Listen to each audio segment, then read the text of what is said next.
José Luis Campos, con la colaboración de José Rodríguez. No te olvides, desde el jueves pasamos lista.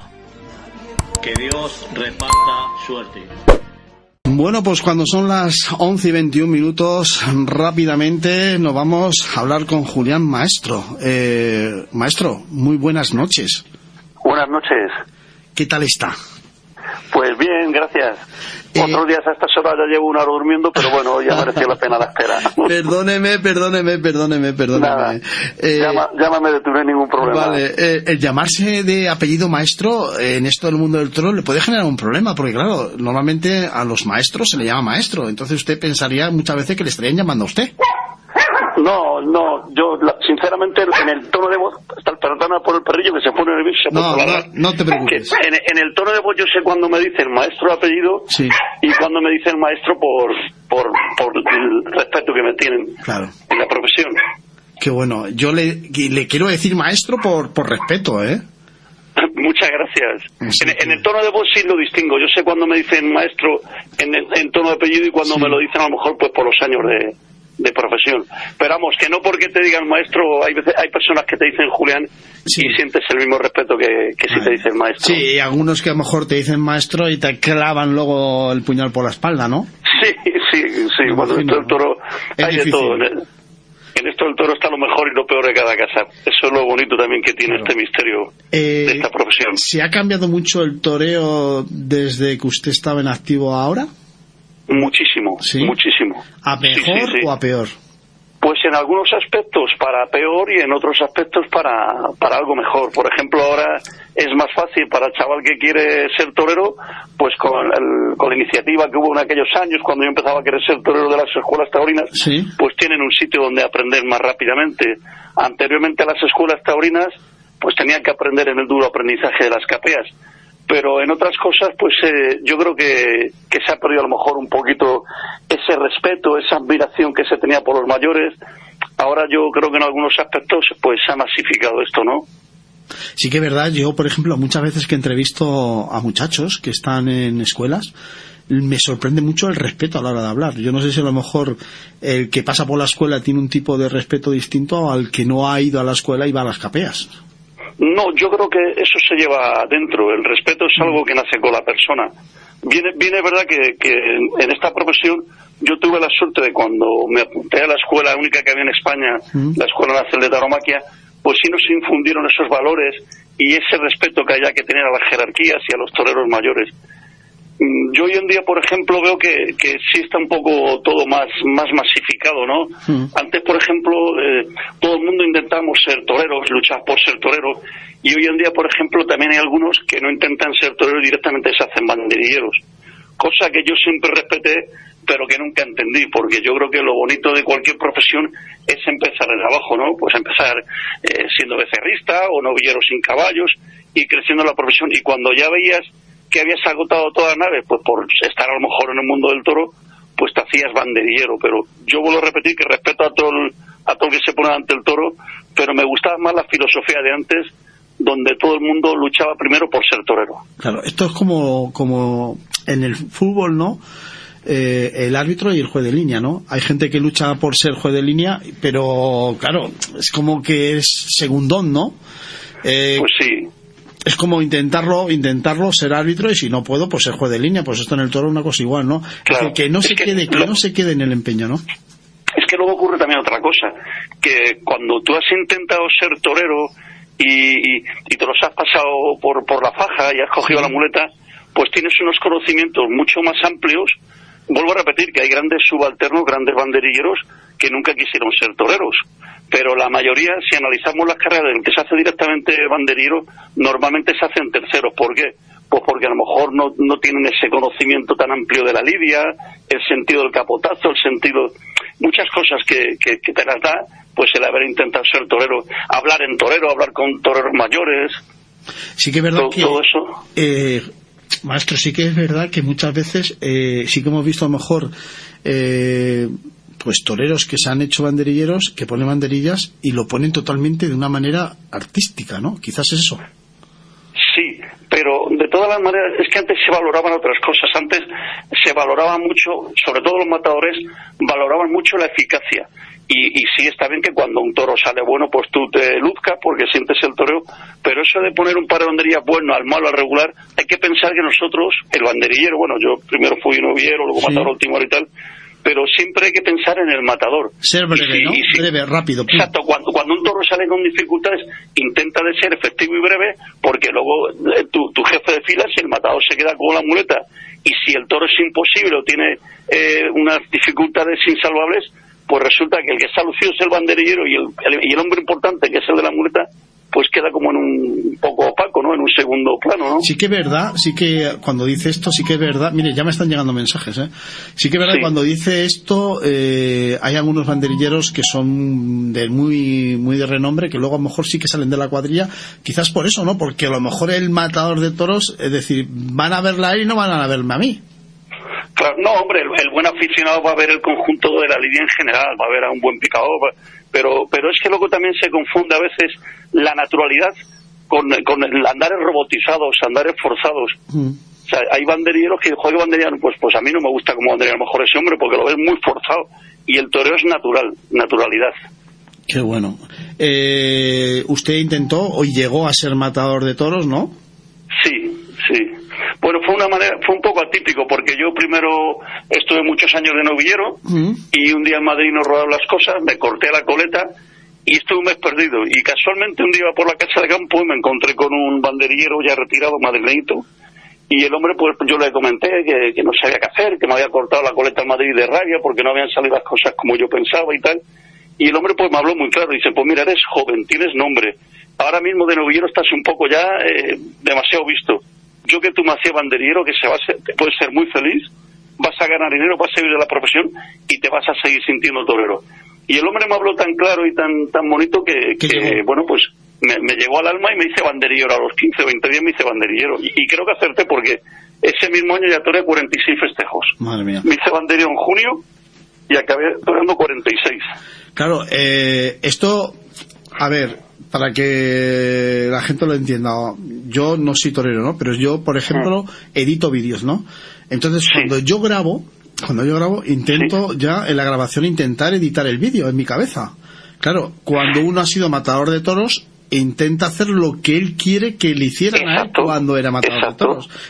Brevedad, rápido y corriendo. Por eso lo que digo yo, que el que ha intentado ser torero, como tú sabes cómo te gusta que el banderillero te hiciera las cosas, pues tú cuando te haces banderillero tratas de hacerlas como a ti te gustaba. Pero sin embargo, el que directamente, no digo todos, pero una gran parte del que se hace directamente banderillero, como no tiene sentido de lo que es la muleta, de ese miedo, de esa responsabilidad, de ese sacrificio, pues se cree que el protagonista es él. Y lo que sale a la plaza es un poco lucirse él.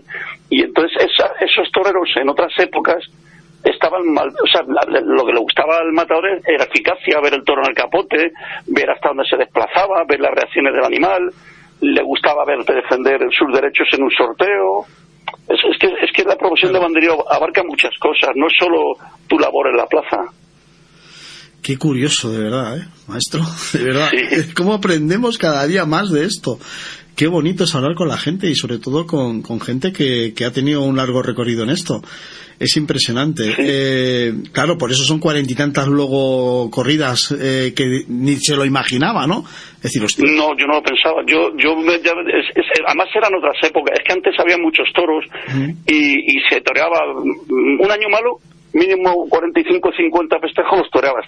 Hoy en día, según se han puesto las cosas, torear a veces 30 ya es un éxito, Ya, totalmente. Yo, mis últimas temporadas fueron muy muy difíciles, primero porque ya habías cumplido edad, mucha gente ya te veían como un hombre mayor, y entonces y en otras temporadas mirabas la torería, mirabas el carisma. Por eso digo que en algunos aspectos se perdió ese romance. Yo, por ejemplo, ver a Raúl Aranda de banderillero me dolía en el alma, un hombre que había sido un gran torero a punto de ser figura del toreo, y yo le seguía llamando de usted maestro. Y me acuerdo un día que coincidimos en Llodio, otros banderilleros más jovencitos le llamaban de tú. Digo, bueno, ¿cómo es posible que a un hombre que ha sido un torero tan importante, que ha salido hombre de Madrid, le estén llamando de tú? Digo, si es que a mí me sentí un poco de vergüenza ajena. Por eso digo que en algunos aspectos No generalizo, pero sí ha cambiado la profesión. Claro. Maestro, me ha dicho que se cortó la coleta por rabia. ¿Qué pasó esa tarde? ¿Qué pasó esa tarde para llegar a ese punto de cortarse la coleta? Pues llevaba ya 9 temporadas de novillero con picadores y era mi 9ª novillada en Madrid. Entonces yo esa novillada me la había planteado como el futuro de como futuro inmediato de mi carrera. Digo, pues tiene que ser ¿Ganadería? El Álamo. Novillos del Álamo. El Álamo. Esa ganadería está cerca de Colmenar Viejo ahora. Sí. Y bueno, pues yo me la había planteado, entonces resulta que ya salió todo. Me acuerdo que yo me preparé muchísimo para esa novillada, iba muy mentalizado, de la misma responsabilidad. Me acuerdo que me despertaba a las 5 de la mañana y me iba a entrenar. Madre mía. Y sí, a las 5 de la mañana, ya mis nervios no me dejaban y me iba a entrenar. Y bueno, pues llega ya el día clave, empieza un día ya mal porque empezó con mucho aire, que es el mayor enemigo para los toreros. Luego mis 2 novillos, el primero se paró muy pronto, el segundo era un mulo. Y de la misma rabia, digo, me he preparado tanto sacrificio, tanto esfuerzo para llegar a este día, pues llevo ya 2 años sin parar las ventas. Sí. Y entonces de la misma rabia, del choque emocional, llamé a un banderillero, a Palomo II, me acuerdo. Pero maestro, vamos a ver, si hay unos factores que, por ejemplo, uno tiene una mala tarde porque la tiene él, porque no se ve, no se coloca, o por muchísimas circunstancias, pero estamos hablando de viento, de que el toro manseó, el novillo manseó. Sí, pero lamentablemente cuando es que esto es así duro, cuando llevas ya cierto tiempo en la profesión, deja de ser novedad, y entonces hay días que son claves en tu carrera, y para mí ese día lo era. Entonces yo, si ese día no me corto la coleta, pues a lo mejor hubiera tardado ya en ponerme en Madrid, por lo mismo ya ni me habían puesto, o hubiera tenido que tomar por ir alternativa sin fuerza, y entonces ya viene todo al revés. Entonces hay veces en la vida que a pesar de que tú amas la profesión, la prueba está que yo después se corta la coleta en presente pensando en un futuro negro. No, yo me la corté de rabia, yo no pensé en ese momento en nada. De hecho, esa misma noche, me acuerdo que salí, lo comentaste en el libro que he escrito, en los 2 libros, salí por las calles de Madrid para emborracharme de la misma rabia, de la misma amargura que tenía, porque había renunciado a lo que había sido mi vida, era renunciar a todo. Yo me sentía amargado, me sentía perdido, estuve un mes sin salir de mi casa. Entonces, pues como yo lo único que había hecho en mi vida desde niño era querer ser torero, tenía entonces 25 años, digo, tengo que hacer algo dentro del mundo del toro. Y entonces yo no sabía si reaparecer o tomar la alternativa, y fue cuando me encontré con este señor que digo que era banderillero retirado, que fue mi ángel de la guarda, fue el que me abrió los ojos y dice, mira, yo que tú enfocaba mi destino por aquí, y creo que acerté. Luego yo llevaba una espina clavada conmigo, que era ser matador de toros, porque es lo que y salió la oportunidad después de 3 años de banderillero y tomé mi alternativa. O sea, mi carrera es un poco en algunos aspectos atípica. Madre mía, qué lucha, ¿eh? Es para escribir un libro o 2. Bueno, 2, yo tengo escrito 2, pero podría escribir alguno más. Podría escribir alguno más. Además hay cosas por ahí que parecen surrealistas, tercermundistas. ¿El primer libro que escribe cómo se titula? Para que la gente a lo mejor me esté escuchando. El primero lo escribí en el 2005, es un libro autobiográfico. Yo no tenía muchos recursos literarios, pero es un libro escrito a golpe de corazón que se tituló Sentimientos de una pasión. Hoy ya no es ayer. Vale. Pensando ya en que cada día no tiene nada que ver con el anterior, ni cada temporada tiene que ver nada con la anterior. Y luego el último que he escrito, que lo escribí en el 2024, salió, que ese es un libro mucho más completo, ese sí me ha dejado satisfecho plenamente. Ese se llama El refugio de mis sentimientos. Ese libro primero fue un blog, y entonces pues se metió mucha gente, en menos de un año 20.000 visitas, y algunos periodistas como el maestro Molés, que parece que no escribe todavía, Molés y algunos más, pues me empezaron a comentar que, joder, que por qué no escribió el libro, que escribía bien.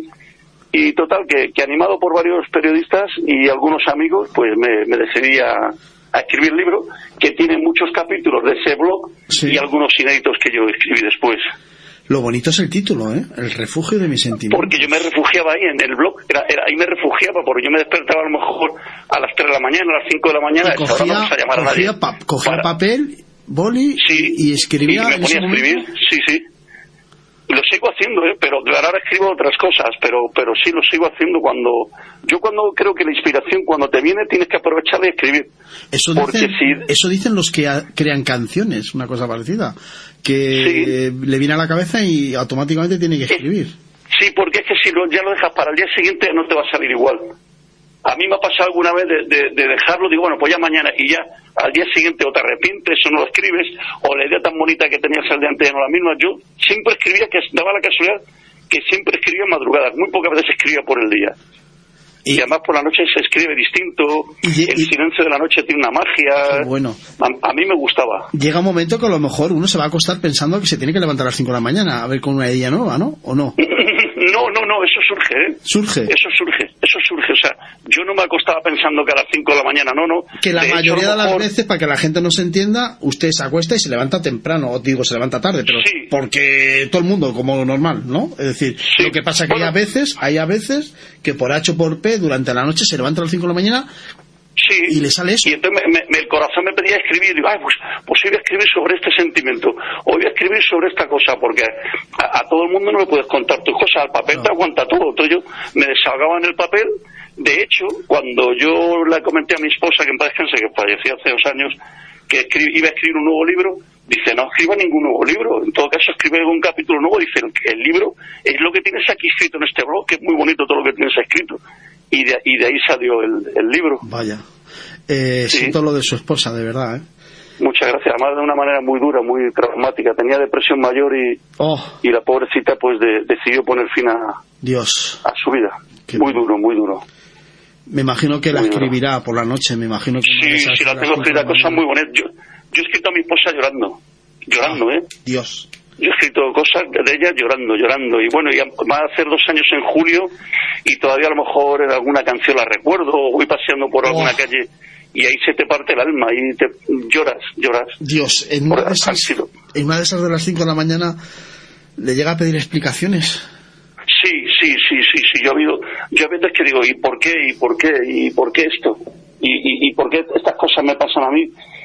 Pero es que no hay explicación, es que es una enfermedad, es el cáncer del alma, y llega un momento que ellos no le sacan sentido a la vida, y tenía todo para ser feliz mi esposa, porque piso pagado, yo jubilado, una paga digna, una nieta que ya había nacido, otro que venía en camino, que nació justamente al mes de lo de mi esposa. O sea, tenía todos los ingredientes para ser feliz, pero esas enfermedades pues son inexplicables, son pues como he dicho, el cáncer del alma. Dios. Sí. Joder, me ha dejado un poquito frío, de verdad, ¿eh? Sí. Se lo agradezco porque, a ver, me ha dejado un poco frío y se lo agradezco más que nada por la sinceridad, porque no es fácil a veces decir esto. Sí. No, yo lo que pasa es que creo que hablando de ella la honro, y es como mantenerla viva. De hecho, el libro ella llegó a tenerlo en sus manos, la pobre, y a los 15 días fue cuando ella decidió poner fin a su vida. Y entonces pues te voy a contar una cosa muy curiosa. Ella me decía que el libro que lo sacara en Navidad, y dice, hombre, en Navidad sácalo y que te va a leer más gente. Digo, mira, Marisol, el libro lo va a leer igual la gente en el verano que en Navidad. Digo, porque en el verano también hay gente que se va de vacaciones y aprovecha para leer. Pues parece que lo hizo, que lo sacara en el verano, porque ella lo llegó a tener en sus manos. Si lo saco en Navidad, ella no hubiera llegado a conocerlo. Joder. Sí. A veces las circunstancias, cuando uno da marcha atrás, te das cuenta de las cosas, ¿no? Dices, bueno, mira, yo no sé si habrás leído el libro, pero es que hay cosas que parecen... Pero, ¿dónde se puede adquirir este libro? Pues el libro está en Amazon, Casa del Libro, Corte Inglés, en Librería Rodríguez, que está en la Plaza de Toros de las Ventas, también lo tienen. O sea, la persona que lo quiera comprar, que vaya a Google... Y ahí pone El refugio de mis sentimientos y viene todos los sitios donde está. Pues... Pero vamos, lo más práctico yo creo que es Amazon, quizás, o el que vaya los domingos a los toros, ahí en la Librería Rodríguez. Pues yo me lo voy a pedir, porque me ha dejado un poquito... Corte Inglés. Me ha dejado un poquito ahí con ganas de saber ese refugio. Sí. Es que además es un libro que no es estrictamente taurino. Es un libro que hablo de vida, hablo de reflexiones... Hablo de mis comienzos, hay muchas anécdotas, es un libro, hablo de música casualmente de un vecino vuestro de Morata, que lo miro yo mucho, Mario San Román. Hablo de él como lo conocí, porque tiene unas letras muy buenas, y también hay un apartado donde hablo de la música de Mario, de vuestro vecino, que desde aquí aprovecho y le mando un saludo al hombre. Me parece muy buena gente, no le he tratado mucho, pero lo que le he tratado me parece un buen tipo. Maestro, leyendo el libro... ¿puede ayudar a comprender las cosas? Sí, este libro abre, yo creo que... ¿Abre la mente? Yo pienso que sí, es un libro muy intenso, con mucho sentimiento. El que haya querido ser torero se va a identificar con él, el que no haya querido ser torero le va a intrigar, y el antitaurino se va a dar cuenta que los toreros tenemos corazón y tenemos sentimiento. Qué bueno. Dios, maestro, Dios, es que me ha dejado un poquito frío, se lo digo de verdad, yo no sabía esto y... Sí. No, es que es duro, es muy duro. De hecho, en la segunda edición, ya yo cuando ya se lo dediqué a mi esposa, digo, este es tu homenaje. ¿Habla de ello en el libro? ¿Habla de ello de lo que ocurrió? Es que habla ella también, es que es lo curioso, que ella desde su enfermedad escribe un capítulo muy cortito, se titula María de la Soledad, y habla de su enfermedad, que está esperando que sus alas que están caídas algún día vuelen a la inmensidad del cielo, y al final pues han volado, pero de diferente manera como pensábamos. ¿Su esposa era creyente? Sí, era creyente, sí. Yo ahora dudo. Yo del Dios que nos inculcaron de niño los curas y las parroquias ahora dudo, porque estas cosas no tienen explicación. Y es que luego, claro, a mí en el plano personal me ha dado muy duro la vida, porque mi madre falleció con 48 de cáncer. Una hermana mía, la madre de Miguel Maestro, de mi sobrino que mata al toro, con 38. Bueno, mi padre ya más razonable, mi padre tenía 79, y Marisol, que en paz descanse, mi mujer 54, en la flor de la vida. Y entonces pues ya te hace dudar, y bueno, pues sí existe un Dios universal, que es el que domina la tierra, el que creó la montaña, a lo mejor la luna, las estrellas, pero que es a lo mejor que para llegar a él tienes que rezarle, porque no sabes cómo comunicarte con él. Pero yo el Dios que nos inculcaron los curas y de pequeñitos, creo, pero ya voy creyendo menos, porque me tiene muy dolido por lo que me ha hecho.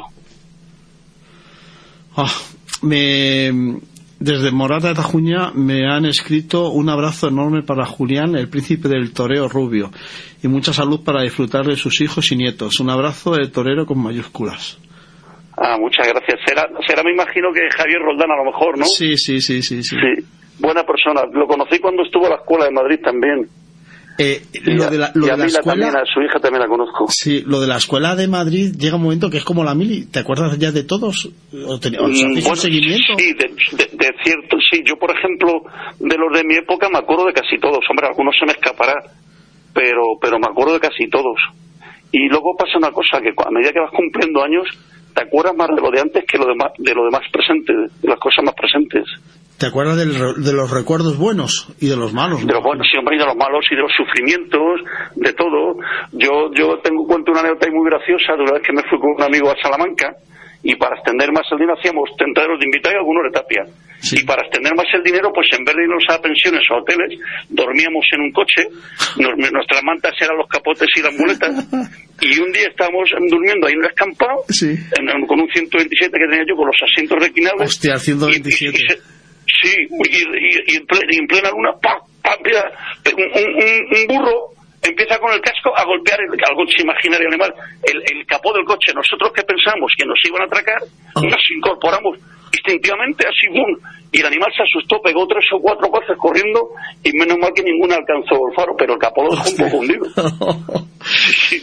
Nosotros pensamos alguien que viene a atracarnos o algo, porque sentimos el casco en el capó, y lo que pensamos era alguien que estaba intentando robar o algo. O la Guardia Civil. Y era un burro que el animal se querría afilar el casco. Yo no sé qué imaginaría ese animal ahí en la madrugada. O la Guardia Civil, imagínese, maestro. O la Guardia Civil, que a ver qué hacen estos tíos aquí en el coche durmiendo. Hostias, cuidado. Sí. Estoy hablando del año 89, que ha llovido, Sí. Mucho, qué bueno. Pero imagínese que está con el capó tirado y en vez de un burro es un toro o una vaca. Y hostia. No, lo que pasa es que los animales normalmente salís corriendo a pararlo, vamos a pararlo. Claro, pero normalmente el animal, el toro bravo y la vaca en el campo no suelen vestir, a no ser que esté pegado o le hayan pegado los compañeros, si no es muy difícil. De hecho, los toreros que han hecho la luna, pues eso no es fácil. Tienen que acosar a los animales, reducirlos en un espacio de terreno corto, o sea, eso no es fácil. Un animal en el campo no es fácil que en vista. Lo de la luna ya creo que ya ha pasado a otra historia, ¿no? Yo creo que sí, se hará alguna, seguro que alguna se hace por romanticismo, pero ya no hay necesidad de ello. Pero pactada, ¿no? Yo imagino que serán pactadas. Me imagino, sí. Seguro. Ya es que no hay necesidad de ello, porque ya el que más y el que menos, pues en las escuelas les llevan a los tentaderos. Entonces yo creo que no hay necesidad de hacerla. El que lanza a lo mejor es por romance o porque está muy desesperado y no encuentra un pitum por ahí, pero vamos, yo creo que ya eso no se hace, creo, ¿eh? Hace poco salió un recuerdo hace años, yo creo que eran los años 80, me imagino que usted se acordará perfectamente porque, vamos, Sí. se ha ido a la escuela de Madrid. Sí, No sé si se sí. acordará de 3 mozos que intentar hacer la Sí. luz en una ganadería y que Sí, los mataron. Lo mató el ganadero. Perfectamente. Y además lo que más rabia da de aquello que mataron a 3 chavales llenos de ilusiones con 19 años en una finca que ni lidiaba, porque era una finca recreativa, era un hombre que tenía allí unas pocas de becerras Sí. y algún macho, pero que no era un hombre que lidiara como novedad ni nada, o sea que el mal que hicieron fue el mal menor, torarle. Yo creo que esa noche no llegaron ni a torarle las vacas al hombre. Les estaban esperando allí como a conejos, ya habían ido por lo visto varias veces. De hecho yo me acuerdo una vez que al poco tiempo fui a torar creo que fue, ¿cómo se llama este pueblo? El pueblo de Pin Jiménez. Se quedó marcado entonces eso para la gente, ¿no? Sí, hombre, aquello fue, yo lo recuerdo perfectamente. Andrés Panduro, Loren y Juan Carlos Rumbo, eso que era el nombre me acuerdo perfectamente el nombre de los chavales. Qué bueno. Sí. ¿Que eran de la misma escuela? Eran de Albacete. De Albacete. De Albacete, sí, de la Escuela Taurina de Albacete, creo. Es que al principio a mediados de los 70, la única escuela que había en toda España era la nuestra, la Escuela Nacional de Tauromaquia, por eso se llamaba Nacional de Tauromaquia. Y luego después de la Escuela Nacional de Tauromaquia vino Córdoba y Salamanca, pero la pionera de todas las escuelas y las que se inspiraron en ella fue a través de la Escuela de Madrid, sí. Y salió en muchas televisiones, ¿no? En muchas películas, perdón. Bueno, es que en aquella época nada más que había 2 canales, la primera y la segunda. Sí nos hicieron algún reportaje en un programa que se llamaba Revista de Toros, que llevaba Manolo Molés y Maribel Romero, sí, que en paz descanse. Me acuerdo. Ahí nos hicieron algún reportaje, y luego ya después, con los años, hicieron una película que era un poquito la historia de la Escuela Taurina, se llamaba Tú Solo, pero ahí, por ejemplo, ya no estábamos, los príncipes del toro en esa época ya no estábamos en la escuela. Pero sí hay alguna imagen de Lucio Sandín, está una imagen de cuando Supercanza en Sevilla, del precanza que tuvo en Sevilla. Los príncipes del toreo, ahora cuando me lo ha dicho papá de Mila y lo comenta usted, es que fue como una especie, la quinta del buitre, algo parecido. Sí, fuimos 3 chavales muy parejos en edad, teníamos 14 años y entonces pues éramos de los chavalitos jovencitos pues los que más destacábamos, ¿no? Y entonces bueno, pues la escuela quería hacer ver una imagen diferente, ¿no? Quería hacer ver a 3 chavales jovencitos que dominaban todas las suertes, que tenían oficio y que eran muy distintos entre sí, porque entre nosotros 3 cada uno luego tenía su personalidad, no nos parecíamos en nada. Quizá a lo mejor algo la técnica, pero luego cada uno tenía un concepto diferente del toreo. Y le dimos la vuelta a España, la verdad es que toramos bastante, toramos mucho por toda España y en el sur de Francia. Maestro, a toro pasado, ¿usted no piensa que a lo mejor el poner un nombre o un punto de mira ya a 3 chavales, aunque se toreó por toda España, fue quizás un poquito ponerle responsabilidad a estos 3 chavales hasta el punto de que uno de ellos, cuando no salió una cosa buena, se cortó la coleta? No, yo creo que no. Yo creo que aquello fue bonito porque aprendimos un oficio pronto. Nosotros con 15 años parecíamos matadoros del oficio que teníamos y la técnica, y nos dimos a conocernos. Eso nos abrió puertas luego. Nos dimos a conocer por ¿No le iba una responsabilidad extra? Es que yo digo una cosa, desde el momento que una persona decide que quiere ser torero, se tiene que responsabilizar y saber que es la profesión más bonita del mundo, pero la más difícil. O sea, esta profesión no se puede tomar como un juego, porque una becerrita de esas pequeñas te coge y te quita la vida, como le pasó al maestro Bienvenida. O sea, desde que quieres ser torero, tienes que pensar que esta profesión te lo puede dar todo, pero te puede quitar también lo más valioso, que es la vida. Lo de maestro Bienvenida es una cosa que se queda marcado a fuego, a lo mejor ahora no tanto, pero cuando ocurrió, todas las madres te decían, voy a la vaquilla, no a la vaquilla, que a la vaquilla le mató Bienvenida. Ah, claro, sí. Es que no hay animal pequeño. Yo he visto una becerra con 2 meses coger a un hombre de 80 kilos y tirarlo patas arriba. Con velocidad, vino el animal con velocidad y tirarlo patas arriba. O sea que que tiene mucha fuerza, es un animal con mucha fuerza y que hay que respetarlo mucho. Al toro nunca hay que perder el respeto, por chico que sea. ¿El mejor animal que usted recuerde que tenga en la mente de toda su larga vida? Pues varios. Recuerdo uno de Llodio en Bilbao, recuerdo dos en Carabanchel, en la antigua Plaza de Vista Alegre. Sí, recuerdo varios, pero sobre todo esos tres los recuerdo. En Toledo también recuerdo otro. Es que han sido tantos, pero vamos, sobre todo esos 3 o 4 sí los tengo como algo especiales en mi carrera. Primero porque salieron buenos, los toreé a gusto y me quedó gran recuerdo de ellos. ¿Ha llegado a tener la cabeza de alguno de ellos o de algún toro que le haya gustado mucho? No, el toro de mi alternativa la he visto, la tiene en el mesón de Gregorio, la tienen ahí en una bodeguita, ¿sí? Aquí en la Fuencisla de Móstoles, la he llegado a ver, pero no tengo ninguna.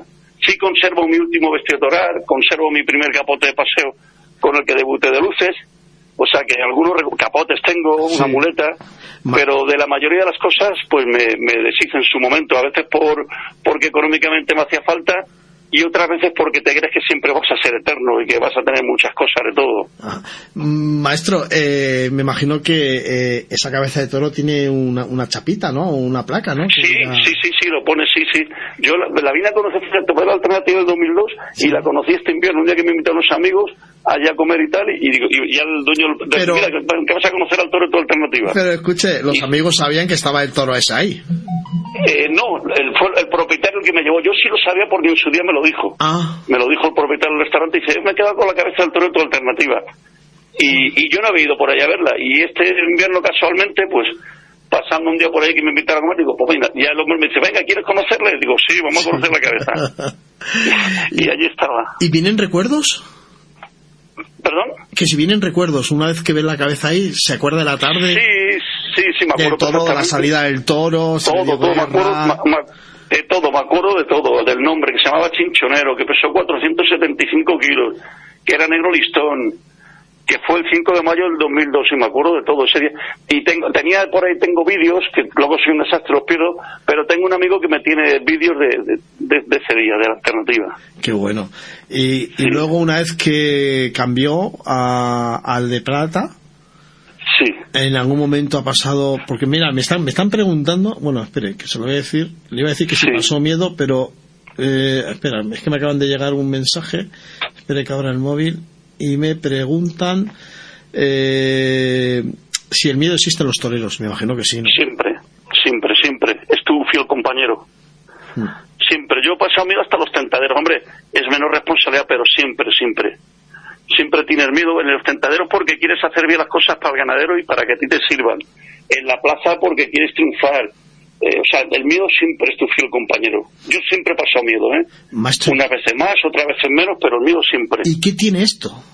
¿Qué tiene esto para pasar miedo y querer estar ahí? Es que no lo entiendo. Pues tiene un poco de todo. Tiene un poco de locura, tiene un poco de magia, tiene un poco de todo. Tiene brillo, porque hasta el vestido toral, la lentejuela brilla mucho. O sea, es una cosa que hay que conocerla desde dentro, hay que conocer al toro desde que nace. Tienes que ver a los toreros entrenar. Yo me acuerdo cuando iba a entrenar de chiquitillo a la casa de campo y de lejos cuando ya veía esos capotes rosas y la muleta roja, es que me atraía el colorido, me atraía todo. Y para mí los toreros eran dioses. Cuando yo era un niño, hablar con un novillero con picadores era...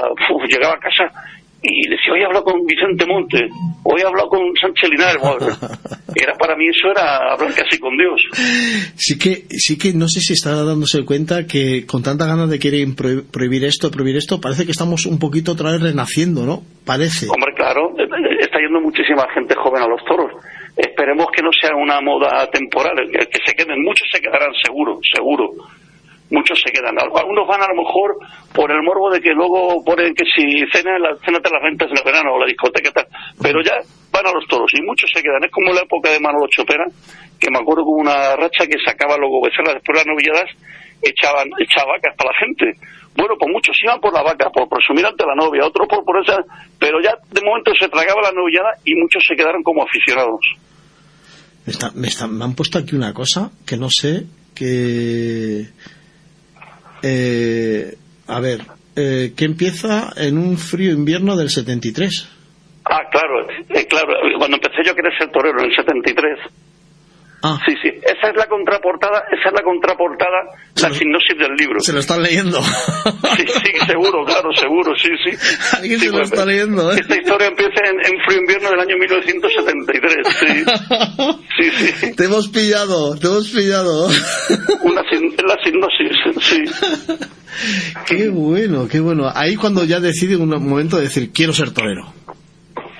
Yo, desde que empecé a ir por la casa de campo, aquello me embrujó. ¿Sus padres eran toreros o eran de...? No, mi padre era muy aficionado, pero toreros en mi familia no había nadie. Mi padre es muy aficionado, mi abuelo también. Y cuando su padre es muy aficionado y su abuelo es muy aficionado y el niño dice que quiere ser torero, ¿qué dice el padre? Mi padre nada, el hombre pues no se metía en nada, es un hombre de verdad que fue un fenómeno. Mi padre no se metía en nada, sí me acompañaba a los toros, iba conmigo a los festejos, incluso a la periferia de Madrid, salíamos a algunas novilladas y no me lo tomó a mal. No, el hombre como tampoco conocía, o sea, él conocía, era aficionado entendido, pero no sabía lo duro que era y entonces pues él lo único que hacía era pues dejarme que yo hiciera lo que quisiera. Su abuelo y que fuera responsable, eso sí siempre me inculcó que fuera responsable, hiciera lo que hiciera en la vida, que fuera responsable y tratara de ser formal. Tengo una pregunta ahí en el tintero que me ha quedado para decírsela, que yo creo que va a ser muy buena, más que nada por las vivencias que me está contando, pero le quiero preguntar que si su abuelo le llegó a ver vestido de luces. No, que va, mi abuelo murió, yo era muy chiquitillo, yo tenía 5 añitos cuando murió mi abuelo. 4 añitos tenía. Entonces usted sabe que es aficionado porque se lo diría a su padre, ¿no? Claro, me lo decía mi padre, que era muy aficionado, sí. Pero no llegó a verme. Mi padre, el hombre, sí. Mi padre me vio hasta tomar la alternativa. Murió el hombre hace 14 años, pero conoce, menos retirarme y mis últimas temporadas, que ya el hombre había fallecido, pero conoció toda mi trayectoria. Y me respetaba. Él veía que su hijo era un luchador.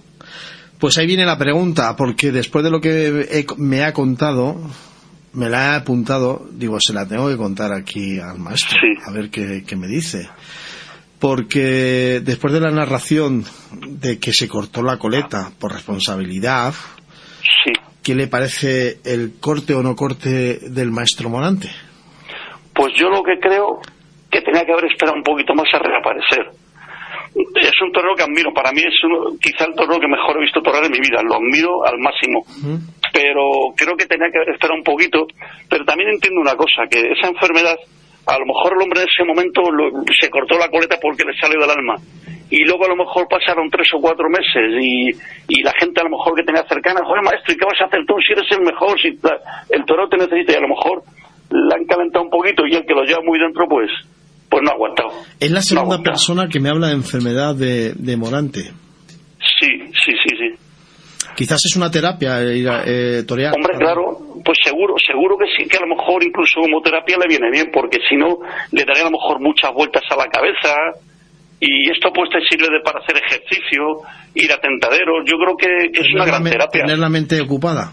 Exacto, es que esa enfermedad es muy traicionera. Entonces yo creo que en un momento dado el hombre ha sido eso, que a lo mejor en invierno cuando han pasado 4 meses y diría, bueno, ¿y ahora qué voy a hacer yo el año que viene sin torear? ¿Qué hago yo aquí encerrado en mi casa? Tal. Y a lo mejor la enfermedad también le ha ayudado a el no caer en una enfermedad más profunda, en esa enfermedad con más profundidad, a lo mejor también lo ha hecho por eso. Yo egoístamente me alegro, porque la verdad es que, por ejemplo, otro día en Sevilla no se puede torear con más armonía y con más prestancia de como lo hizo él. A mí como aficionado y como torero pues me encanta que haya vuelto, pero reconozco que a lo mejor de cara al respeto que merece el aficionado, pues el reaparecer en tan corto espacio de tiempo, pues habrá gente que a lo mejor se lo critique y dijo, este hombre se corta la coleta hace 4 meses y ahora vuelve. Pues habrá gente que se lo critique. Maestro, ¿entendería entonces que Madrid el 7 reconozca que para ellos es una falta de respeto a otro torero de Madrid y que no le quieren en Madrid? Yo creo que no lo hizo por eso. Yo creo que el hombre en ese momento, es más, yo pensaba que cuando le pegó aquella voltereta tan fuerte con el capote y luego cuajó ese toro, a lo mejor se le pasó en decimar ese segundo y bueno, si yo lo he conseguido todo, le he cortado las orejas, casi el toro me deja, un toro te demuestra que en decimar el segundo pierdes todo, pierdes la fama, pierdes el dinero, pierdes todo. Pues a lo mejor yo pienso que fue instantáneamente cuando se le ocurrió cortarse la coleta. Yo no creo que llevara a pensar eso a la plaza, sinceramente. Yo creo que no lo sé, pero vamos, no estoy dentro de él, pero pudo ser eso a lo mejor. ¿Sabes lo que más me gusta en este caso, maestro? Porque usted es una persona responsable, una persona que cuando se cortó la coleta de verdad, pero desgraciadamente ha conocido, como ha dicho, la enfermedad. Sí. Y entonces creo que más que mirar al torero, está mirando una enfermedad en la que la cura es el toreo. Sí. Es que el toro, hay un refrán que decían los antiguos, que muchas veces el toro salva al hombre. Mira, yo por ejemplo, no sé si habré caído un poquito en ansiedad por esto de mi esposa y tal, pero hace como un mes o por ahí, pues mi sobrino fue al campo con unos aficionados prácticos y me dice, tío, ¿quieres venir? Venga, vale, voy, Miguel. Y salió de Zarnablona y después de que ya le habían pegado 1000 pases a los aficionados, dice, ¿quieres coger la muleta? Y yo, que era doble, digo, venga, vale. Y la pegué 4 o 5 pases y luego vi el vídeo, digo, joder, yo estoy hecho un saco patata, estoy muy gordo, yo me puedo estar así. y eso que estuvo a gusto con el animal. Bueno, pues eso me ha ayudado a pensar de que tengo que perder algo de peso, que tengo que salir a caminar más. O sea, por eso digo que a veces el toro salva al hombre. ¿Y en los pases qué tal? Bien, muy bien, la pegué 4 o 5 muletas. O sea, ya el animalito estaba muy agotado y tenía medias arrancadas, pero la pegué de unos muletacitos buenos, a gusto. Eso es lo que me pasa a mí muchas veces cuando te ves o te graban en vídeo, que piensas que estás haciendo o lo que hacías antes de una manera, y cuando te ves en vídeo dices, hostias. Sí, no, yo me vi a gusto. Además, lo que más me impresionó de mí mismo... El físico, es que digo el físico. Sí, no, el físico, ojo, yo me vi con un pedazo de barriga y me tengo que quitar peso. Tengo que quitarme peso. Me dijo uno, digo, yo que he sido siempre flaquito, y me veía con ese barrigón que nada más el tener tripa te hace más edad. Tampoco soy ningún niño, pero vamos, que el verte con más peso te hace más mayor. Maestro, me ha contado un pajarito de que usted ha estado de figurante en películas, sí, pero ya no... Cierto, sí, porque como estábamos en el mismo régimen, artistas y toreros, pues y eran mis últimos años, digo, me viene muy bien para las cotizaciones a la seguridad social. Ah, qué bueno, por eso. Sí, fue por ese motivo. Hostia. Sí, por cotizar un poquito más y porque económicamente las cosas entonces estaban regular en casa también. Qué bueno. Dios, sí. ¿Y qué películas hizo? Muchas, hice varias series, y a mí me llamaban mucho para figuraciones, pues me llamaban... Esas de Antena 3 casi todas. ¿Y qué hacía ¿Hacía de malo, malote o de bueno? No, de todo. Yo he hecho hasta de cura. ¿De cura? De cura, sí, me pusieron ahí un peluquín y una calva ficticia. Sí. De todo. Esta guerra. Sí, ahí con la cara sucia.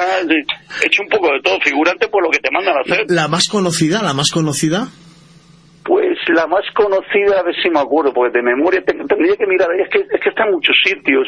Amar es para siempre, en Amar es para siempre fui varias veces, Amar es para siempre. Luego estuve otra que era como de moda. Yo no me quedaba muy bien con los títulos, pero vamos, sí, había gente que luego me decía, pues te he visto, en esta también, aquí no Quien Viva también salió otra vez, o sea, he ido a muchas series, a muchas. Qué bueno, sí. Qué bueno. Claro, cuando le ven los compañeros, dirá, hostias, están ahí. Sí, hombre, a veces ni te ven, porque figurante en la palabra dice figurar, a veces que ni se te ve, pero otras veces sí, en primeros planos sí me veían. Me dije, ¿cómo estás ahí? Tal? Pues mira, por lo hecho para cotizar la seguridad social y tal. Sí. Hostias, ¿cómo aprendemos cuando hablamos con gente y entrevistamos a la gente? Claro, como ha dicho, está dentro del régimen de artistas, ¿no? Sí, artistas y toreros estábamos en el mismo régimen. Ahora como salió este gobierno, que son un poco antitaurinos, no sé si descendrán en el régimen especial de artistas y toreros. Pero vamos, estábamos en ese régimen, sí. Qué bueno. Sí. Eso es como, para que nos entendamos, como un autónomo que trabaja en eso, ¿no? Exacto. Es un grupo, vamos a ver, los toreros nos quitan un dinero muy fuerte a la seguridad social. Antes nos quitaban, no sé ahora, pero cuando estaban activos del sueldo, te quitaban el 6,4% de la seguridad social, más luego Hacienda aparte.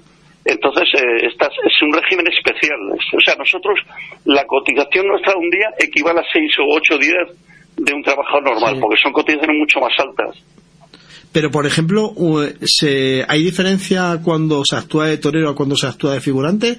¿O también le vuelven a quitar? Sí, hombre, claro, de figurante ganas muy poquito, muy poco. Yo no sé cómo están pagando ahora. Se cotizan como si fuese una cotización normal, ¿no? Exacto, sí, cotizan muy poquito. Lo que pasa es que, claro, un poquito, otro poquito, hacer muchos poquitos. Claro, yo hice muchas figuraciones, tenía suerte, tenía un perfil que encajaba para muchas cosas. La chica del cable también estuve, que era muy acordado de algunas series, y que hace tiempo era Chica del Cable, en Amar es para siempre también. Estuve en muchos sitios, alguna película de guerra, todo eso, sí. ¿Y en algunas de esas películas que ha estado, tenemos algún relato de estos de las 5 de la mañana? Que cuenta... sí hay un capítulo que digo, por un tiempo fui figurante, y hablo un poquito de la gente, porque ahí conoce gente muy especial. Hay el clásico figurante que lo que le gusta es figurar y que le vean, sí. Pero luego hay gente, hay pintores. Yo conocí ahí a pintores, a militares, a poetas. He conocido gente muy interesante, escritores, que se refugian ahí pues porque a lo mejor en cierto momento de su vida pues han perdido a lo mejor un poco de impulso económicamente y dicen, bueno, pues oye, pues si aquí me gano 3 pesetas y me dan de alta en la seguridad social, pues bien, me viene. Pero yo he conocido ahí gente muy interesante, ¿eh? Qué bueno. Me acuerdo que había una señora que decía que en sus días grises, cada vez que iba a figuración, parecía que salía el sol, parecía que brillaba. Yo conocí a gente ahí muy... Y luego otros que son tontos, que lo que quieren es que les vean. A mí me da igual que me vieran, que no me vieran, que me sacaran, que no me sacaran. Yo lo que quería era cotizar y ya está, pero por lo demás me daba un poco igual. Me da la sensación de que a veces personas, por ejemplo, como usted, maestro, que sabe encontrar a las personas por un interés o por otro. Es decir, me acaba de dejar alucinado lo que ha dicho de esa señora. Sí, esa señora a mí me gustaba como hablaba. Dice que en sus días grises, que ella cuando iba a figura que encontraba como un rayo de sol, que era un día de luz para ella, que le gustaba mucho, porque quizá a lo mejor la señora, yo intuí que le hubiera gustado ser de joven actriz y por lo que fuera, pues no lo fue, y iba allí y se sentía un poco, en cierto modo, protagonista. ¿Otro Morante? Sí. Yo es que me da la sensación de que como lo percibe, creo, o lo entiende a este tipo de personas, de verdad.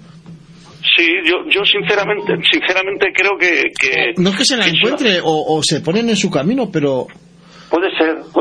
Yo creo que Dios al final pone gente en tu camino, unos para enseñarte una cosa, otros para demostrarte que no tienes que estar a Dios porque son tóxicos. Sí. Pero yo creo que sí, que el universo a veces confabula para que te encuentres con ciertas personas, ¿no? Claro. Yo tengo amigos en la profesión, mira, por ejemplo, Pablo Nevado.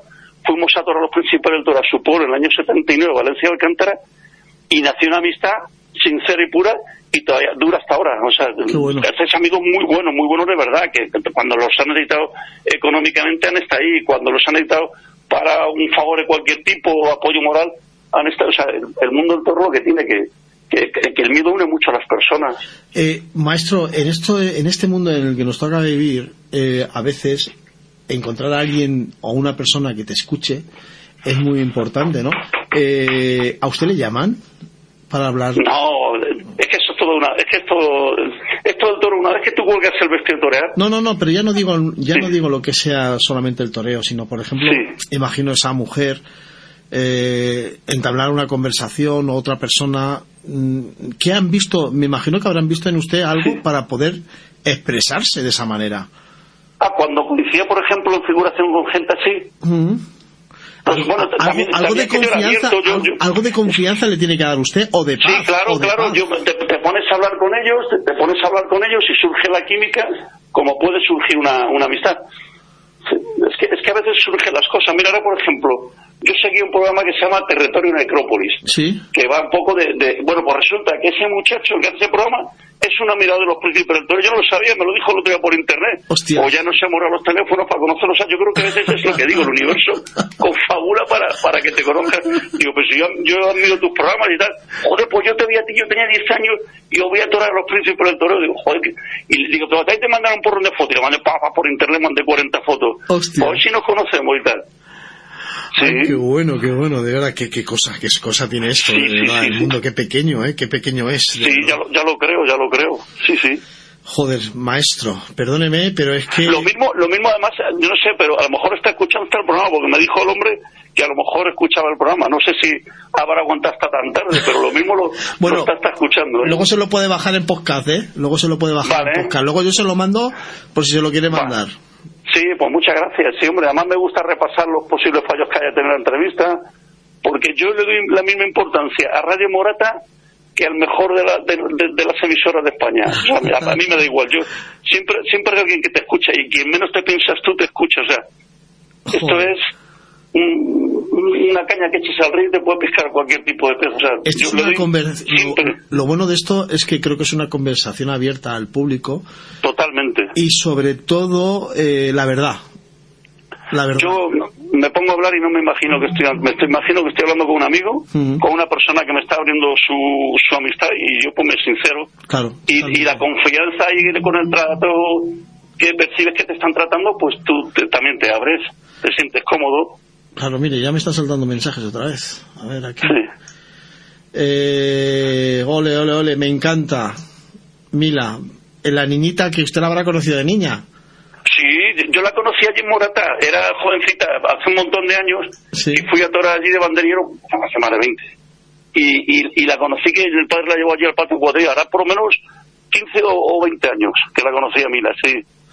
Otro me pone que si Martín Arrán era tan sargento como se cuenta. Muchísimo, muy duro, muy severo. ¿Y eso es bueno o malo? Pues es bueno porque te demuestra la dureza de la profesión. Y él era a veces excesivamente duro, pero luego cuando pasa el tiempo te das cuenta que eso era bueno, que agradeces esa disciplina. Claro. Es un filtro que si lo pasas bien, y si no, oye, a lo mejor también te está haciendo un favor, porque ¿para qué querer avanzar si no vas a avanzar, no? Hombre, claro, él lo que era muy, hombre, a lo mejor también él era su negocio, porque él llegó a la escuela taurina y cuanto más gente funcionara, mejor también para la escuela. Pero él en el fondo era un gran aficionado en el sentido de que te inculcaba la dureza, la disciplina, y luego una vez que sales de la escuela eso te marca, y tú te planteas ese ritmo de entrenamiento, esas exigencias, tratas de seguir ese patrón. A mí personalmente me sirvió para el toro y para la vida. ¿Alguna vez se ha ido a casa llorando por lo que se le ha dicho? Sí, he ido llorando y dolido y amargado, sí. Y cagándose en su... Sí, también se acuerda de todos los familiares, sí. Alguna vez, lo que pasa es que luego pasa el tiempo y dice, bueno, mira, en el sentido, como persona cada uno que lo juzgue como quiera, pero artísticamente a mí personalmente me sirvió, y creo que a la gente que hemos pasado por sus manos nos sirvió con una disciplina que nos sirvió no solo en el toro, sino también en la vida. Qué bueno. Yo no sé si ha visto la corrida de Dolores Aguirre de hace 2 semanas, creo, en Las Ventas. No, me quedé en casa viendo otra, y yo no sé si fue el día de la de Morante. Sí. Pues claro, yo me quedé viendo Sevilla. Ah, no, Morante fue con los... No, perdón, la de Morante fue... el domingo pasado. Sí, el domingo pasado, y era lo de Martín Lorca. Exacto, no, yo de Madrid este año no he visto ninguna. He visto la de Sevilla, y luego he visto una novia sin caballos el otro día de la de Villaseca de la Sagra. Sí. Y la pregunta es, ¿en Madrid desde siempre se ha soltado un toro tan grande? Porque siempre se habla... Yo creo que ahora más. Ahora se nota más la diferencia. Sí, porque la prueba está que Manolo Chopera, que en paz descanse, subió mucho el volumen del toro, y yo veo corridas de los años 80 de Chopera y eran bastante menos que ahora. Yo ahora creo que es la época donde se lía el toro más grande que nunca, pero también embisten muchos toros, Ya. También embisten mucho. En aquella época era un poquito más desigual. Hombre, había ganaderías selectas que raro donde no embestían un día 2 o 3 toros, pero también es verdad que había muchas ganaderías que salían muy malas. Incluso yo he visto toros condenados a banderas negras, que ya es muy difícil ver condenar a un toro a banderas negras. Era una época donde había más variedad de encastes y más variedad también de comportamiento de los toros. Da la sensación, maestro, que por ejemplo en Sevilla se busca la figura del toreo y en Madrid se busca el toro. Sí, es que es distinto. Siempre se dijo que Madrid es el padre del toro y Sevilla la madre. Sevilla siempre se dijo que daba categoría a los toreros, sí, y Madrid los ponía en dinero. Madrid en dinero y categoría Sevilla. Es difícil. Y ojalá siga siendo así, Digo, es difícil vivir del toreo, ¿no, maestro? Muy difícil. De esto viven 4. 4. Del toro viven 4. Los demás subsistimos. No. Y hoy en día algunos ya ni eso, tienen que buscar otros trabajos. Yo, de hecho, mi última época apenas vivía del toro, porque toraba muy poquito. Mis últimos 4 o 5 años fueron duros. Tenía que complementarlo, pues eso, con las figuraciones y con algunas veces con mi hermano, que también tenía por entonces una empresa de transporte, y a veces pues me enganchaba algún invierno con él a hacer portes. Pero vamos, más o menos tuve la suerte siempre medio de vivir del toro. Lo está notando en su sobrino, ¿no? Miguel, sí. Miguel, el hombre, hizo un vídeo ahí protesta con lo de la Copa Channel que no le ponían, y eso la pasa factura, hombre. A veces uno tiene que aunque te duela y sepas que estás en posesión de la razón, tienes que callar, porque siempre el pez grande se come al pequeño. Ya, cree que no tiene ningún tipo de posibilidad otra vez por el vídeo, quizás. De momento no lo tiene fácil, difícil, ¿no? Porque lo tiene complicado. La Copa Channel lo va a tener muy difícil. Él ahora, pero él sigue con su ilusión, él sigue entrenando todos los días. Se va fuera de España, ¿no? Pues se va fuera de España. Sí, se va a Perú, ahora tiene 3 o 4 horas, y por lo menos pues le sirve lo que yo le digo, pues mira, te sirve para sentirte vivo, te viste de torero, te sientes admirado, porque en aquellos países todavía se siente mucha admiración por los toreros, y si algún día tienes la suerte de que te pongan en Madrid, pues por lo menos le has visto la cara al toro, no venir de sopetón y vestirte de torero sin haber torero antes nada. La figura del torero del tío quizás fue la que le llevó a ser torero.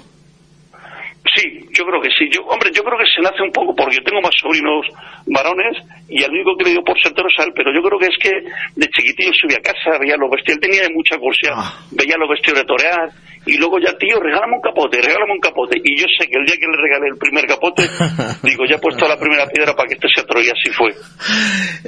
¿Qué tendrá los capotes? ¿Qué tendrá la muleta? Que lo mismo que estaba diciendo de su sobrino, pídeme los capotes, lo estaba diciendo usted cuando llegó allí a ¿cómo se dice? A la casa de campo, ¿no? Y que vio esos capotes, esas muletas que le llamó tanto la atención, ¿no? Es que aquello era maravilloso, era un imán. ¿Qué cosa tiene? Es que el toro tiene una magia, el toro tiene una cosa que te atrae, te atrapa. Joder. Te engancha, es una droga, nunca mejor dicho, lo dice todo el mundo, y es verdad que esto del toro es una droga. Y la prueba está que cumples años. Yo todavía a veces sueño que toreo, digo, y me levanto sobresaltado pasando miedo, porque ya se pasaba tanto miedo, digo, menos mal, no, ya no toreo, porque llega un momento que el valor también se gasta, Ya. Yo nunca anduve muy sobrado de valor, siempre fui un torero de valor muy normal, pero con el tiempo se gasta, porque van pasando los años, tú notas que las facultades ya no son las mismas, y entonces pues todo eso se va pasando factura. Y luego también a lo mejor el ver que algún compañero se queda, ¿no? En el camino. También. Bueno, eso no lo piensas, porque sabes que entra dentro del programa. Tú sabes que, mira, por ejemplo, hay una anécdota que también cuento en el libro, de un viaje que hicimos a Candelea, 3 banderilleros, 3. Puedo decir los nombres, uno era Adrián Gómez, que en paz descanse, que a través de un percance al final falleció el pobrecito, se quedó con menos defensas, y el otro fue el madrileño, Jesús Pérez el madrileño, que en Monde Marchana Novilla lo cogió. Y digo, hay que ver, lo único que de los 3 que hicimos aquel viaje, el único que ha llegado hasta el final he sido yo, hasta el final me refiero de retirarse de torero, pues el madrileño, el hombre que fue un gran subalterno y fue muy buen torero de oro, tuvo que dejar de torar por el percance aquel de Monde Marchana. Yo en el libro, por respeto a ellos, no lo menciono, pero ya pasa el tiempo y digo, oye, pues en cierto modo es contar las cosas como son, y no creo que ningún familiar suyo se sienta ofendido por lo que cuento. Yo no veo nada malo ahí. Claro, ni mucho menos, ¿no? Y a Jesús, que habla también, hay una parte que habla en el libro, pero está anónimo, un día comentando eso, dice, a mí no me molesta eso, dice, sé que lo estabas escribiendo por mí y tal, el hombre lo intuyó y tal. Sí. Qué bueno. Bueno, maestro, pues de verdad, es un auténtico placer, de verdad, ¿eh? Sí, igualmente, muchas gracias. Resulta ser una entrevista tardía, pero bonita. Sí, ha merecido la pena acostarse tarde, ¿no, maestro? Sí, hombre, sí, hemos hablado un rato de lo que nos gusta, y a mí me encanta hablar de mi pasión. Sí, la ventaja de acostarse tarde es que a las 5 de la mañana uno tiene el sueño más profundo. ¿No? Hoy hoy si Dios quiere dormiré mejor. Claro. Hoy dormiré un poquito mejor. Hoy el boli y la hoja no la va a coger, ya verá. Hoy no creo. Tampoco lo cojo todos los días. O sea, yo es que escribo cuando me sale del alma. Cuando ayer, por ejemplo, sí escribí. Ayer estaba en la siesta y empecé a tomar así como aire profundo y me venía una melancolía y empecé a escribir raro bien porque siempre escribo noche, pero ayer me inspiré después de la siesta. Y escúcheme, cuando me ha dicho que se despertó a veces pensando en que estaba otra vez toreando, ¿lo ha escrito? No lo cito, pero no es mala idea escribir algún día de eso. Sí, no es mala idea escribir algún día de eso. Recordar ese momento. Sí, pero yo me he llegado a despertar agitado, o sea, tenso, decía, ay, qué miedo he pasado, otra vez me tenía que poner delante. Sí. Y un día que llegaba a un pueblo y me tenía que poner ante un toro y era un toro de capea, era medio toreado y había que darle muerto. Bueno, sí, tienes sueños a veces que son pesadillas. Sí, y que son... Es que han sido muchos años ejerciéndolo y muchos años haciéndolo. Y pasando miedo, porque es que... Y pasando miedo, el miedo desgasta, el miedo... Yo muchas veces cuando veo a compañeros que tienen a lo mejor 40 años, digo, de aquí para adelante lo vas a notar. A partir de los 40 se empieza a notar, ¿eh? Pero mire, yo me acuerdo perfectamente una vez que, acuérdese la última etapa de Curro Romero, pues que salía bronca y en Madrid, acuérdese, ¿no? Sí. Y yo decía, joder, es que este tío tiene más miedo, es que es malo. Y me dijo uno, dice, ¿tú tienes miedo? Digo, claro, por eso no soy torero. Pues imagínate que tienes el mismo miedo ese hombre que tienes tú, pero él se tiene que poner delante. Claro, se tiene que poner delante y lo vence, que es el mérito que tiene. Y dije, hostias. Y luego otra cosa, que esos toreros cuando torean bien son los más valientes del mundo, porque se los pasan más cerca que nadie, torean más despacito que nadie. O sea, cuando ellos torean son los más valientes del mundo, cuando torean como torean ellos, claro. Pues esa frase a mí me llegó, ¿eh? Sí, claro. Es que eso tiene mucho, y a esas edades. Claro, porque no es lo mismo ponerse ante un toro cuando tienes 25 o 30 años que cuando tienes 60 como tenía el maestro Romero. Es que a veces el pensar que te tienes que poner los zapatos que se pone uno, hostias. Ya lo creo. Yo me acuerdo un día que toré de banderillero con el maestro Paula, que en paz descanse, en Burgos, y me acuerdo que tuvo hasta para ir al Paz, alquiló un taxi grande, y el hombre fue adelante y nosotros atrás, y yo salgo de la puerta trasera y veo que no sale, total, que ya le abro la puerta al maestro y me echó la mano y yo lo ayudé a subir del coche, a salir, que me diga. Y yo digo, ¿qué valor tiene este tío? Digo, este tío lo que tiene son dos cojones, con la expresión.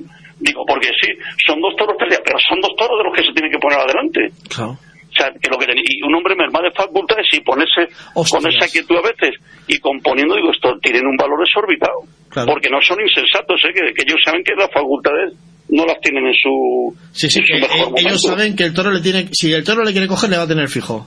Hombre, claro. Bueno, antes que a otro que tenga buenas piernas. Claro, y un ejemplo. Pero todo ellos lo hacen con la cabeza, con el sentido de la distancia, con el oficio, con los toques. Pero claro, por mucho que tú tengas oficio, cuando un toro te aprieta. O sea que. Claro. Pero bueno, ahí ellos también saben la cuadrilla que llevan, gente que esté muy encima de ellos, que esté muy pendiente de cortar los toros. Pero bueno, cuando les pegaba, a lo mejor un toro desarmaba y lo pegaba una guerra, pues el hombre estaba desarbolado porque no tenía las piernas tener destrozas. Eso le pasó al mexicano, ¿no? Es decir, ya en su etapa final, cuando más brillaba, que volvió otra vez a brillar, un golpe de un toro, pues fíjese cómo le dejó, hasta el punto de que al final, pues eso, se dejó morir, yo creo, porque es otro de las personas que me llaman... Alpana, ¿verdad? Sí, Alpana. Sí. Y luego había otro torero que era un gran torero de México, David Silvetti, que lo mismo, el hombre estaba de la rodilla destrozado, pero es que toraba como Los Ángeles. Toraba muy bien. No, si en el toreo es valor y estar quieto. Sí, bueno, más que valor yo creo que es la seguridad en ti. Cuando tú estás seguro y sabes que tus piernas te obedecen y los toques y los brazos, cuando tú estás seguro de ti, el valor nace de ahí, de tu seguridad. Ahora, cuando te sale un animal difícil y tú a lo mejor sabes que tus piernas no te van a responder, ahí es cuando vienen los problemas, porque sabes que las piernas no te responden, que no tienes facultades. Joder. Claro, es que las facultades te dan valor y seguridad también a veces. Ya.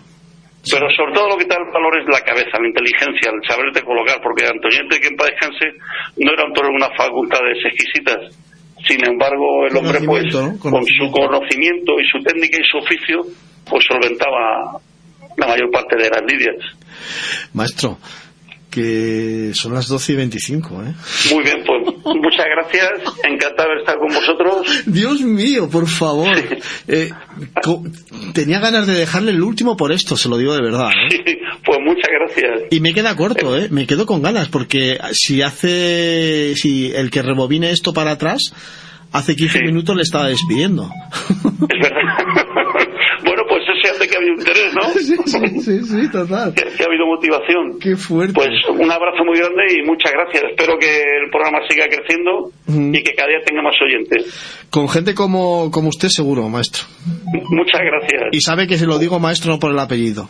Muchas gracias. Un saludo, buenas noches. Pues igualmente, buenas noches, adiós. Uf, Dios, esto es Tendido Bravo. Vamos a poner un poquito de música porque son las 12:30. Oh, Dios. ¿Qué decir de esto? Cada día me cuesta más venir. No digo ninguna mentira, aunque lo repita cada 15 días o cada 30 días, como dice mi compañero jefe de contenidos, José Rodríguez, que me cojo las vacaciones muy largas. Ay, a veces utilizamos cosas de terapia. Y esto es una de ellas, porque no puedo entender cómo algo como esto, venir aquí sin ningún tipo de interés económico, con cansancio físico, después de estar aquí 4 horas, no 1, 2, 3, sino 4 horas hablando de toros, tenga esta felicidad que a veces no lo consigues por otras cosas. Oh, cómo me gusta ser ese oído para estas personas que se entregan totalmente. Me ven como uno más, como un amigo, como un compañero, como alguien al que si tú hablas te está escuchando. ¡Ah, qué maravilla, qué maravilla, qué maravilla, qué maravilla! Extendido Bravo. Su trapío y su poder, si no existiera la fiesta, yo soy... Qué maravilla es esto del mundo del toro. ¿Qué tendrá? El móvil sonando, mandando mensajes. Donde bailan los toreros. Pero bueno, son las 12:28, así que hay que despedirse, hay que decir hasta dentro de 15 días, a esperar que nuestro jefe de contenidos nos prepare otro programón, otra pastilla, otra terapia, para poder disfrutar de esto. Así que sin más, con el móvil sonando mensajes, seguramente de agradecimiento, de alegría, se despide el que habla, José Luis Campos, deseando que hayan disfrutado de este 242, si no me falla la cabeza, de este Tendido Bravo aquí en Radio Morata. Señoras, señores, aquí termina Tendido Bravo. Muchísimas y muchísimas gracias si habéis estado hasta el final. Que disfruta como un niño. Muy buenas noches.